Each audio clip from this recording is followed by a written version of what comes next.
Hey, how are you doing? I have been trying to record this podcast for days now, but life just kept seeming to happen. I yesterday somebody called me and tried to scam me and had me on the phone for bloody hour. I wrote a post about it. I was so traumatized. And in the end, I realized that they were telling me that I had been scammed and they were trying to help me. And then I realized that actually, no, I hadn't been scammed. And these people were trying to scam me. So that just left me so drained. There's no way I could record a podcast after that. The day before that, I had to do something else that just turned into this like long-winded thing. Um, and it's funny, like how I tend to feel feel, and I think it happens to all of us, like the more time we have in our hands. So the 3 weeks I have in between my shift, it just seems like stuff just fills up the day, right? You have like a whole day in front of me, like 14 hours or whatever. And it just stuff just keeps happening. But while I'm in a night shift, when I have like 13 hours, I get so much done because I have to, I have to be quick. So it's funny how we tend to like expand time, just like it gets filled up by stuff, no? If we're not intentional, which I try to be, but then yeah, anyway.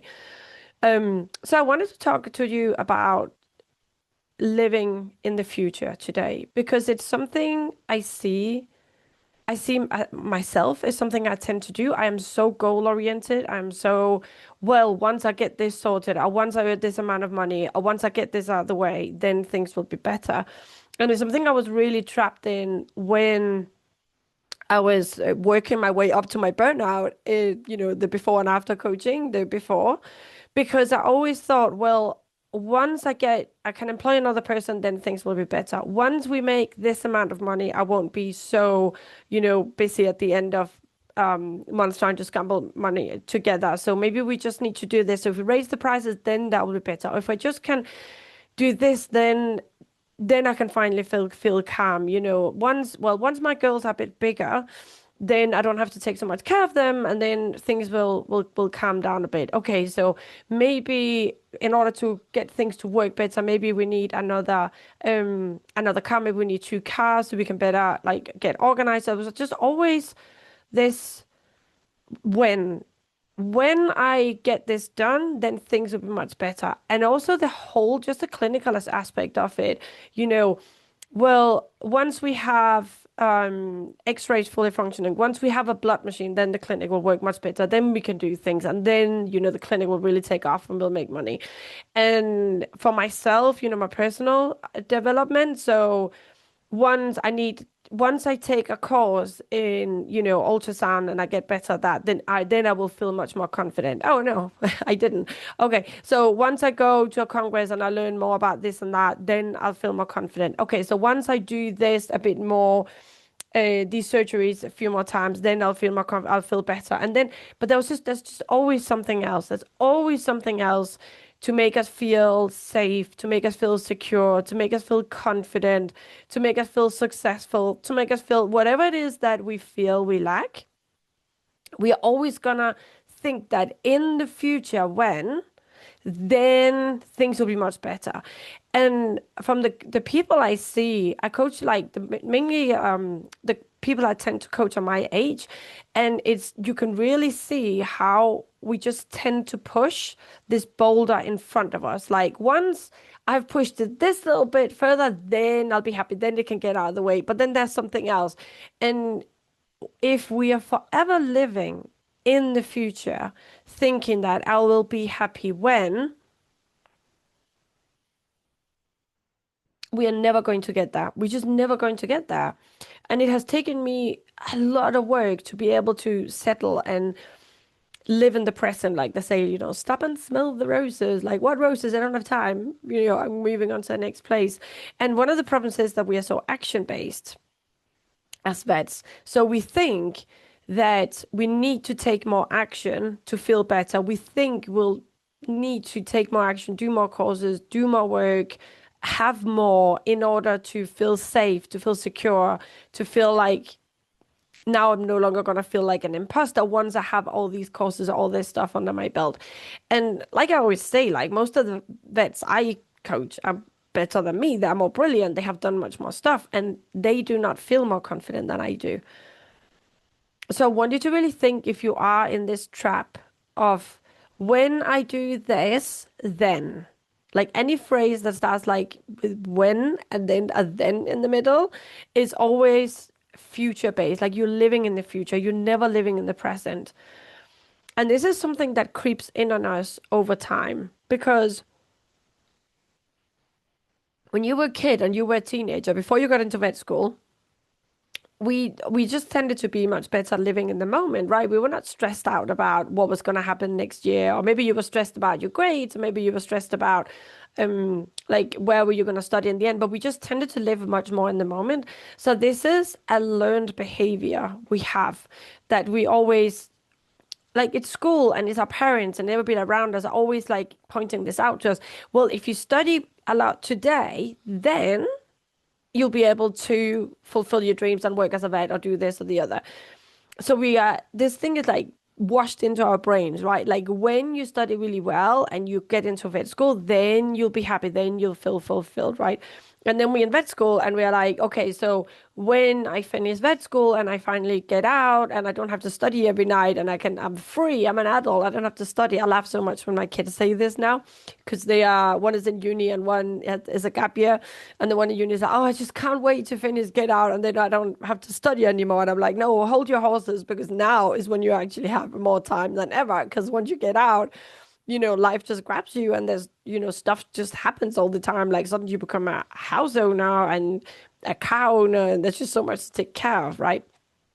But we have this dream about in the future, when I have this, when I do this, then I will be happy. Then I'll feel fulfilled. For example, when I manage to save up this money and have this in my account, then I'll feel safe. And then you get the money in your account. You're like, oh, but this is not enough because now the cost of living has gone up, or maybe if I take a course in soft tissue surgery, then I'll feel much safer with soft tissue surgery. Well, now suddenly you have orthopedics and then you need to do that to feel fulfilled and to feel like you're not an imposter.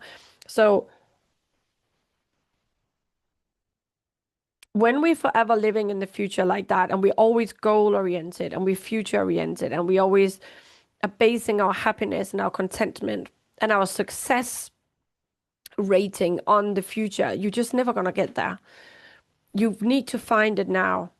And if you are in vet med right now and you are one of the vets thinking about if I could just get out and do something else and something like, like sometimes I talk to my clients like working in a bakery or work in a pancake house or something completely different, or maybe you have a dream of, you could still earn some decent money by working as a manager somewhere, you want to do that and you think that that is going to give you fulfillment. I mean, I can tell you like leaving vet med for that year helped me not being so stressed about vet med. But then I did stress about what was I going to do instead. And I stressed about, I had a lot of perfectionism around what am I going to do next. And the more time I had in my hands, and I still catch myself doing this, then I have to make the most out of my time in the most perfect way. I have to be efficient. I can't just be off. Like I have to like work on something, right? I have to work on myself. So I for sure in the beginning coaching was definitely a thing where it's like I just need to get this coaching right and feel right, and then I'll be happy, right? Like once I can get this coaching out of the way and get that know what I'm doing and not be such a mess anymore, then I'll be happy, right?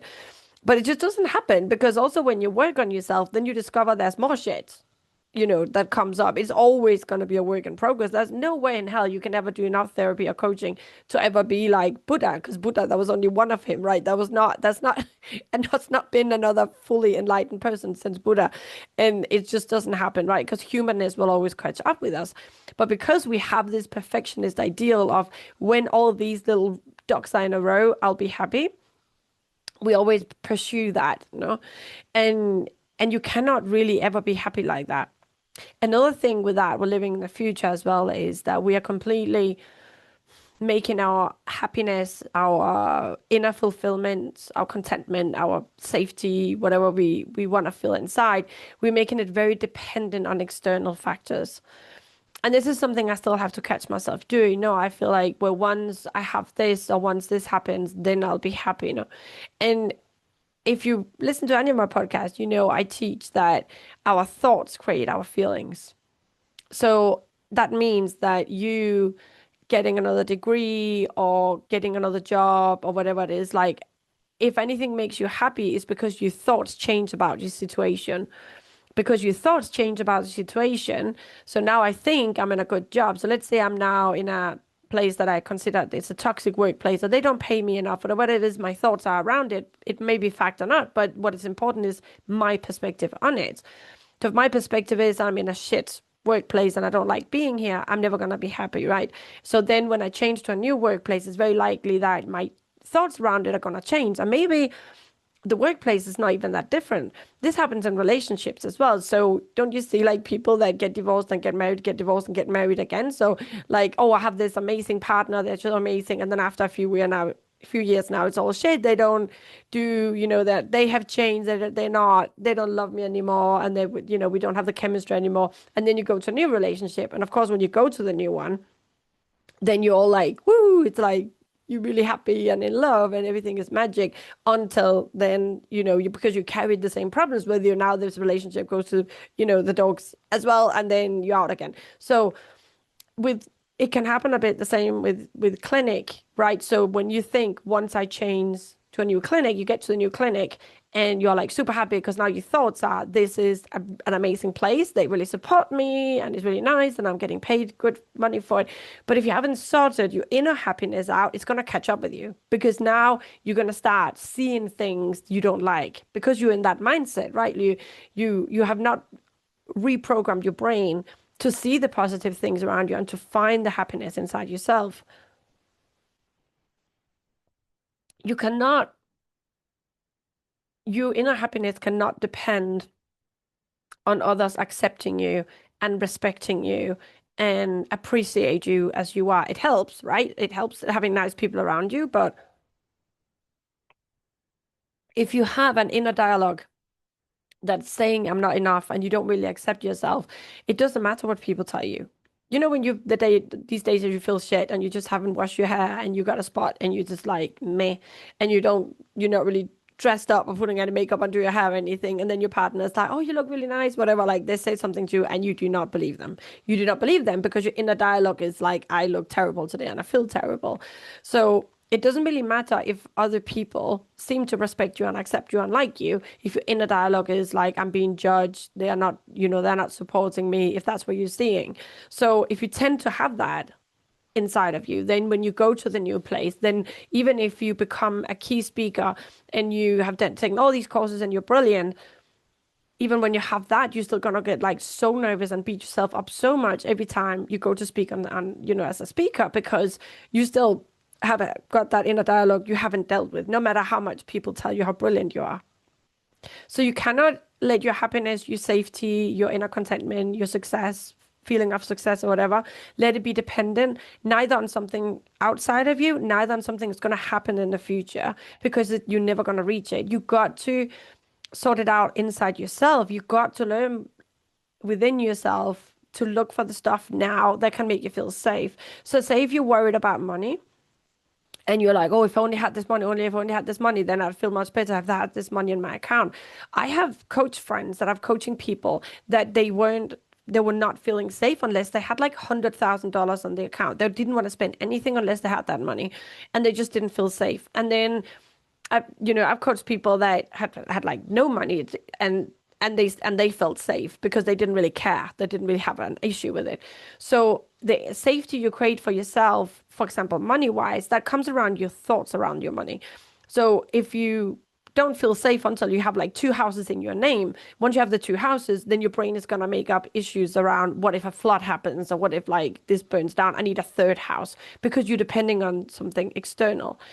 As a vet, if you think that your happiness and your confidence relies on external courses, then once you have taken 300 courses, there's always going to be another one that you need now. So for example, now you an expert in internal medicine, you'd have soft tissue surgery, but what about exotics? So now you need to know about exotics before you can feel confident.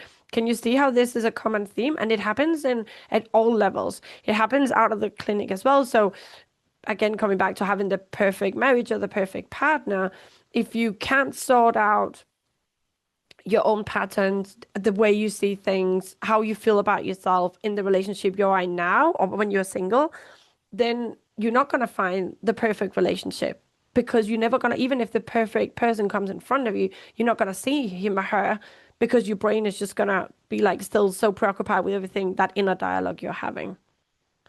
Right. And it makes me sad seeing people that have amazing relationship. Like I know people that met, I've seen them meet and I've seen them, being so in love and so happy with each other, and then how their own brains, because maybe both are stubborn and they just don't, they're not willing to see things differently.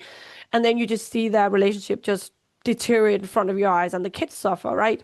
And if you're not willing to see things differently, if you're not willing to take responsibility for your inner happiness and your inner calm and inner sense of safety, then no amount of external stuff or future stuff is ever going to give it to you.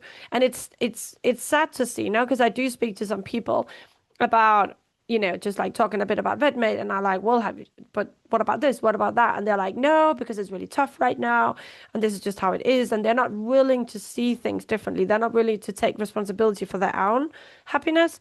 And it's sad, right? Because I see them and I can't help them, right? Because when you're not willing to see things differently, I can't help you. I can bring, the horse to the water, but I can't make you drink water. So if you're not willing to see things differently, you're not willing to take that responsibility for your own happiness, and you are like sat there absolutely convinced that until you have this thing, until you achieve this thing, you can't be happy, calm, safe, whatever it is you want. Then I can't help you, So I assume you're listening to this podcast, so you are willing to see things differently. You have thought that, there must be something I can change in my life, because I feel like it can't be true that, I worked so hard to become a vet. I was so happy I got into vet school, and now I'm here with however many years of experience, and still not happy, like what's going on.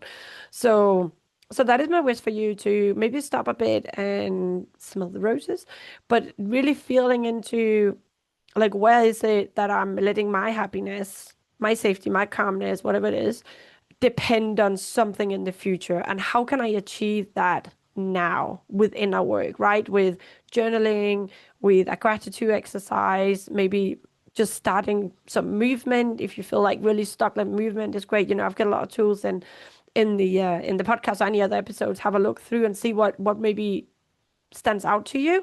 And of course, I will absolutely recommend as well my course, so Happy and VetMed, because that's where I teach so many of these tools, and again and again help you, bring you back to what am I doing now? What do I want now? Where am I not taking care of myself now? Where am I not setting boundaries? Where am I not like willing to feel my feelings? Where am I not also taking responsibility for my own thing? No, where am I not in integrity with the life I want to live, and where am I unaligned? And so I feel so stressed out and happy all the time because I can't get what I want because it's something external outside of me and I can't control it, right? So absolutely, if you haven't checked it out, then check out my 12-week course, the Happy and Vet Med. That's a description on there. And if you want any this is my reminder to not get pulled into all sorts of shit today. Sorry, that was my phone. Yeah, so the course, I really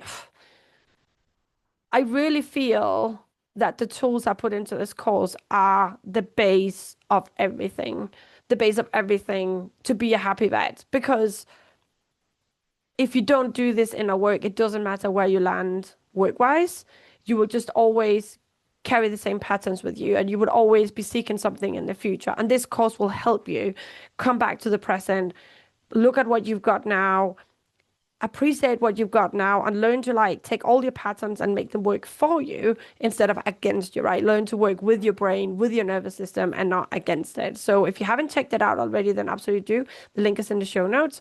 And I think that was all. I'm off to being busy again. This week's just been crazy. Have a lovely week. See you next week. Bye.